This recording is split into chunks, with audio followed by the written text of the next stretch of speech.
The notification popped up on my phone at 8:47 p.m. Ring alert. Motion detected at front door. I was standing in Brad Henderson's backyard holding a beer I wasn't drinking, watching my wife laugh a little too loud at his jokes. We'd been at this neighborhood barbecue for 2 hours. Burgers, small talk, the usual suburban Saturday night. Then Brad said something about showing Melissa his new home theater setup. "You've got to see this, Mel. The sound system alone cost more than most people's cars." She giggled. "I'd love to see it." They walked toward his back door into his house together. I stood there like an idiot, pretending to care about Tom's story about his lawn mower. That's when my phone buzzed. I looked down at the screen. The ring notification wasn't from my house. It was from Brad's. See, here's the thing. Nobody knew. 6 months ago, Brad asked me to help him set up his new security system. I'm in it. He's useless with technology. I installed the cameras, synced them to the app, and because he never changed the default settings, I still had access. I opened the app. Live feed from his front door camera loaded. But the motion wasn't at the front door. It was the interior camera, the one in his hallway, the one pointing directly at his bedroom door. I watched my wife follow Brad down that hallway, watched him open the door, watched her walk inside. The door closed. My hand tightened around my phone until I heard the case crack. Tom was still talking, so I told him, "You can't use regular gas in a 2-stroke engine." I wasn't listening. I was watching the timestamp tick forward. 1 minute, 2 minutes, 5. Then I did something I'd been preparing for longer than I want to admit. I opened my texts, found the group chat I'd created 3 days ago. The evidence, 14 members, every husband in this neighborhood, every wife, Brad's boss, his ex-wife. I attached the live camera feed, typed one sentence. "Brad's bedroom right now. Watch," and hit send. 30 seconds later, phones started buzzing all over the backyard. If you want to know what happened when 14 people opened that link at the same time, hit subscribe because what came next burned more than the burgers on Brad's grill. My name is Jason Mitchell. I'm 39 years old and I've lived in Riverside Estates for 7 years. It's one of those planned communities outside Charlotte, North Carolina. Cookie-cutter houses, HOA rules, neighbors who wave from their driveways and know your kids' names. The American dream, right? I'm a network security analyst. I work from home 3 days a week, which means I see things most husbands don't. Like the landscaping truck that parks outside Brad Henderson's house every Tuesday at 10 a.m. when his wife's at yoga. Or the way my wife Melissa started running errands that took 3 hours and came back with nothing but a coffee cup. Or how Brad Henderson, Mr. Neighborhood Watch, Mr. 4th of July Block Party, Mr. Let me help you with that neighbor, looked at my wife like she was dessert and he skipped lunch. I'm not the jealous type. Never have been. But I'm observant. And over the last 6 months, I'd observed enough to know something was wrong. I just needed proof. Brad Henderson moved in 4 years ago, right after his divorce. Mid-40s, decent shape, drove a Tesla, worked in pharmaceutical sales. The kind of guy who always has the newest gadgets, throws the best parties, and makes sure everyone knows how well he's doing. He hosted the neighborhood BBQs, organized the holiday light competition, ran the HOA Facebook group. Everyone loved Brad, especially the wives. He had this way of making women feel seen. He'd remember details, ask follow-up questions, compliment them on things their husbands stopped noticing years ago. "Melissa, is that a new haircut? It looks amazing. I love that color on you. You're way too smart to be stuck in that job." I watched him work, watched him lean in just a little too close, watched him touch arms, shoulders. The small of backs, and I watched my wife eat it up. Melissa and I met in college, married at 26, 2 kids, Emma, 9, and Lucas, 6. For years, we were solid, good team. We split responsibilities, supported each other's careers, had the kind of marriage people envied. Then something shifted. She started working out more. New clothes, new perfume. "I just want to feel good about myself," she said when I noticed. Fair enough. Then came the phone. Always face down, always on silent. "It's just work stuff. You know how crazy it gets." She worked in marketing. Sure, it got busy, but not texting at midnight busy. Not smiling at your phone in the dark busy. I didn't want to be that husband, the paranoid one, the one who checks phones and demands passwords. So, I didn't. I just watched and waited. The first real red flag came 3 months ago. Brad was having issues with his home network. Asked if I could take a look. "Man, I don't know what I'm doing wrong. Wi-Fi keeps dropping. It's driving me crazy." I went over on a Saturday morning. Melissa was at a spin class. Brad's house was immaculate. Too clean for a single guy. Like he was expecting company. I fixed his network in 20 minutes. Simple interference issue. "While I'm here," Brad said, "could you help me set up these Ring cameras? I bought them after that break-in on Maple Street." Sure. He had 4 cameras. Front door, back door, garage, and I want one inside, too, in the hallway, just in case someone gets in. "You want an interior camera?" "Yeah. Is that weird?" "No. Lots of people do it. Just make sure you're not pointing it anywhere private." He laughed. "Don't worry, just the hallway." I installed it, mounted it on the wall opposite his bedroom. Perfect view of his bedroom door. When I synced it to his phone, I used his email. Standard setup. But here's the thing about Ring cameras. If you're the installer, the app asks if you want to add the location to your account, too, for testing purposes. That I clicked yes. Figured I'd remove it later. I didn't. 2 weeks after that, Melissa started mentioning Brad more. Brad recommended this great restaurant. Brad said we should check out that new hiking trail. Brad thinks we should upgrade our grill. Brad. Brad. Brad. I started paying attention. Should check her phone, smile, type something, set it down. "Who's that?" I'd ask. Just the group chat. We had a neighborhood group chat. I was in it, too. It wasn't active at 11 p.m. on a Tuesday. One night, I couldn't sleep. Melissa was next to me, phone on her nightstand, face down as always. I waited until her breathing evened out. Then, I picked it up. Face ID didn't work. She'd changed it, so the phone had to be held at a specific angle. But I knew her passcode, her mom's birthday. She'd never changed it. I unlocked the phone, opened messages, scrolled past the group chats, the mom friends, the work threads. Then I saw it. A thread with no name, just a phone number. I opened it. "Tonight was amazing. I can't stop thinking about you. When can I see you again?" I scrolled up. Weeks of messages, months, plans, meetups, details that made my stomach turn. And then a photo, not explicit, just intimate. Her in our bedroom wearing something I'd never seen. Caption, "Wish you were here." I set the phone down, walked to the bathroom, stared at myself in the mirror, and made a decision. I didn't confront her. I didn't yell, didn't accuse, didn't ask for an explanation. I just started documenting screenshots, timestamps, patterns.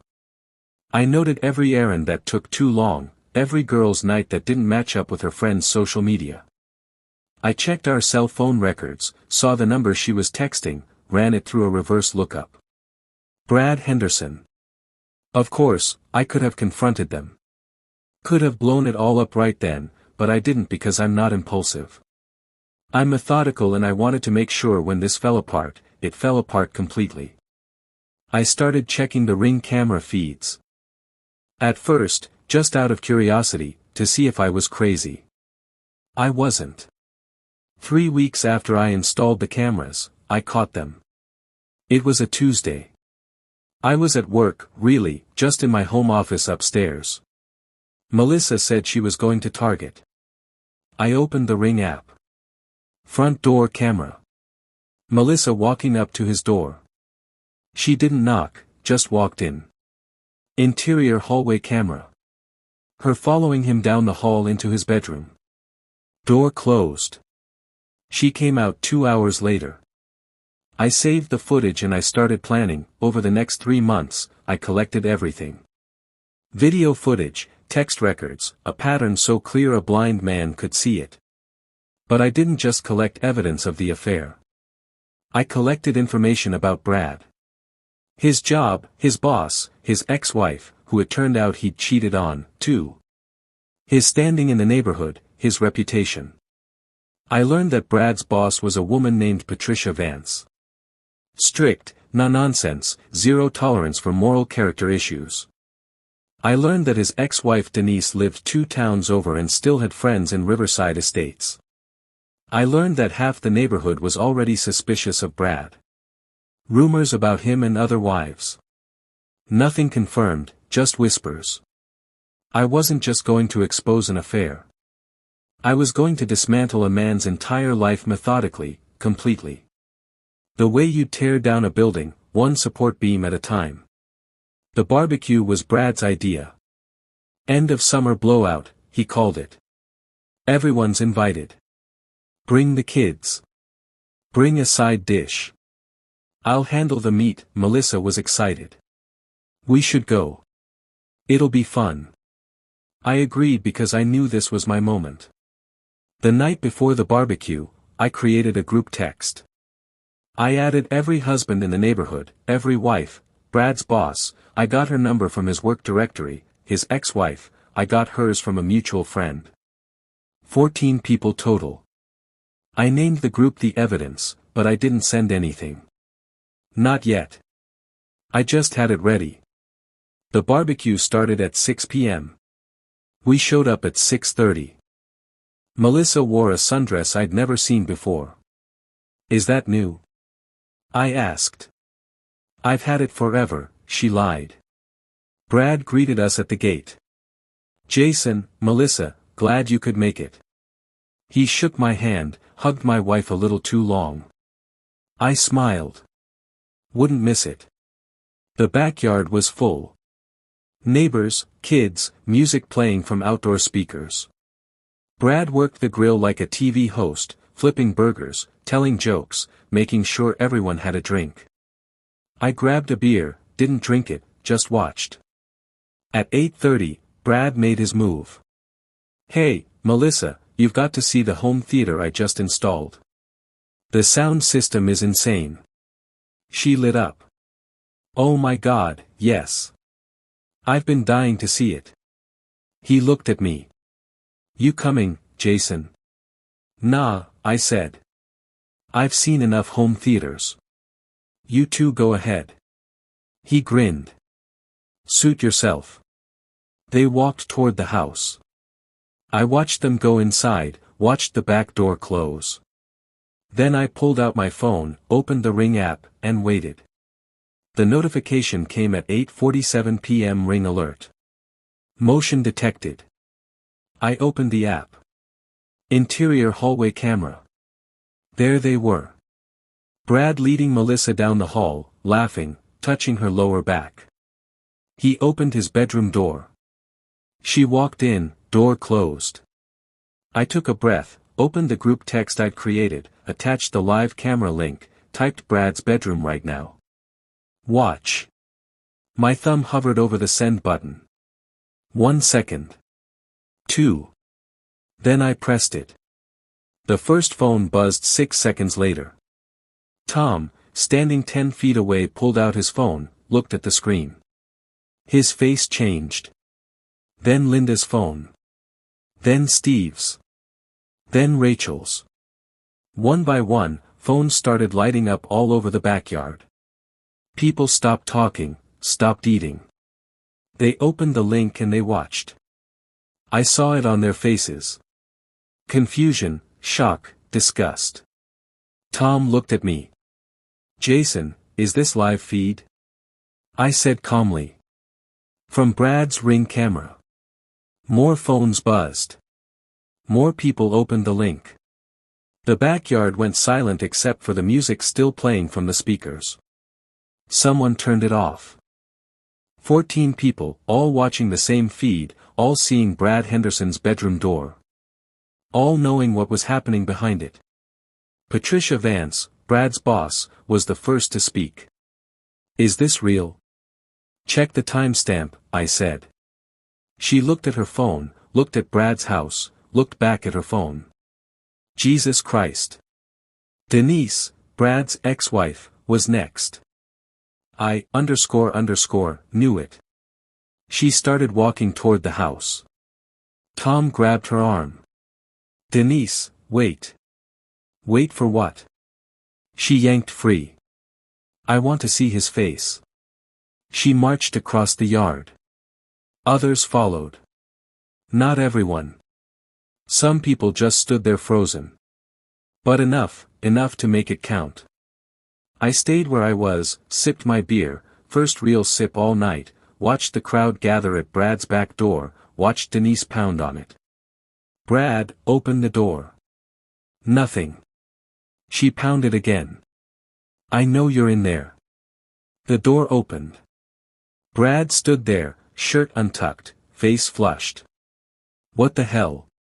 He saw the crowd, saw their faces, saw their phones. What?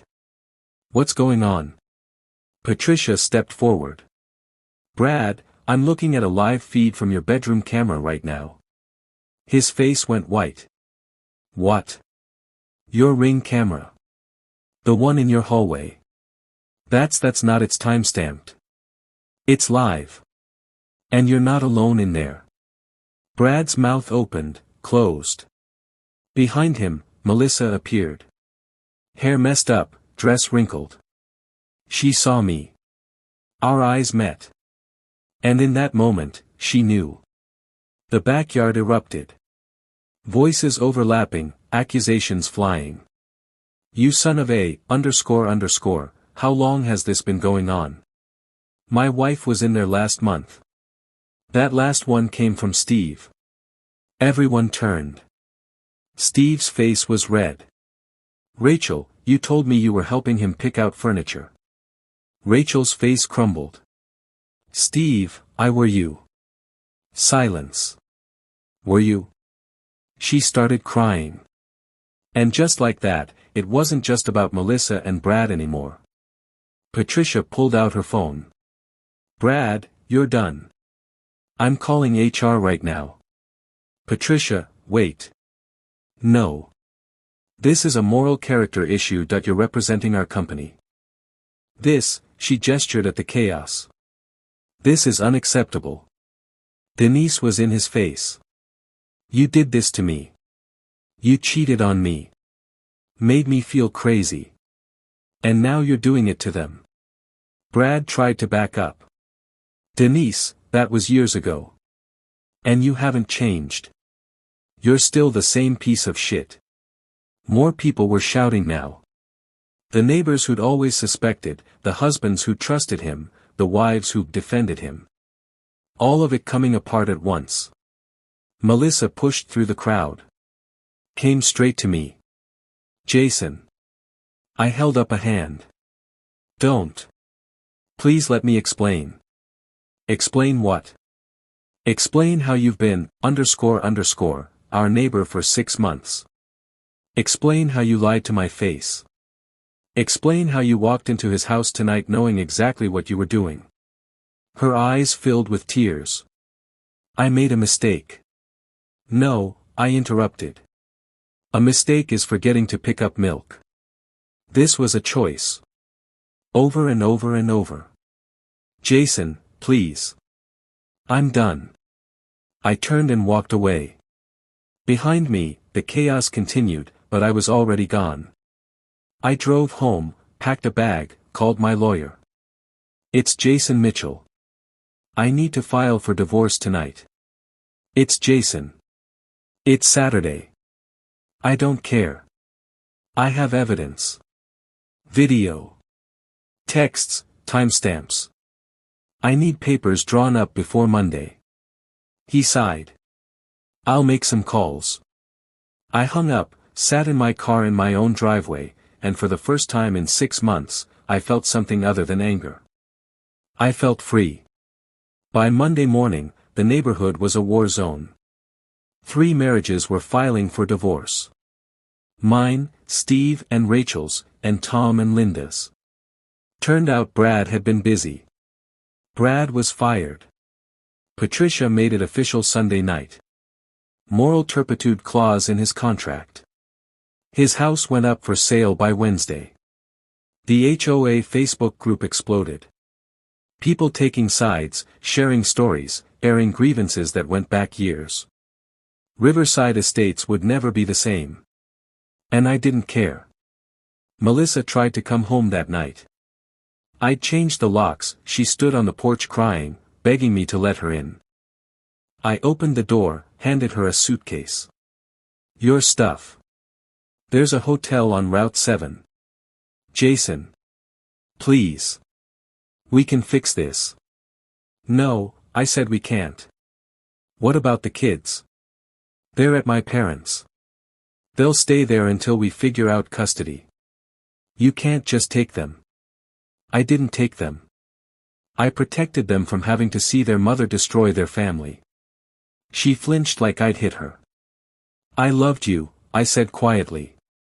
I would have done anything for you. I know, but you chose him. You chose this. So now you live with it. I closed the door and I didn't open it again. The divorce took 4 months. My lawyer was efficient. The evidence was overwhelming. Melissa tried to fight for the house, for custody, for alimony. She got none of it. The judge took one look at the video evidence, the text records, the timeline, and awarded me primary custody, the house, and 0 alimony. Mrs. Mitchell, you made choices that directly harmed your family. This court will not reward that behavior. She walked out of the courtroom with nothing but her car and her shame. Brad moved 3 towns over. Last I heard, he's selling insurance and living in a 1-bedroom apartment. His ex-wife posted the ring footage on Facebook. It went viral locally. He's a pariah now. Can't show his face anywhere without people recognizing him. Good. As for me, I'm still in the house, still in Riverside Estates. The neighborhood's quieter now. People wave, but they don't stop to chat. Everyone knows what happened. Everyone has an opinion. I don't care. My kids are safe. My life is mine again. And every time I see a Ring camera, I smile because sometimes the best revenge isn't loud. It's liver-eamed. If this story hit home, comment, I see everything. If you've ever been betrayed, if you've ever had to choose between your pride and your peace, if you've ever waited for the perfect moment to let the truth speak for itself, this one's for you. Hit subscribe for more stories about the quiet power of patience. Because the best revenge isn't loud, it's liver-eamed.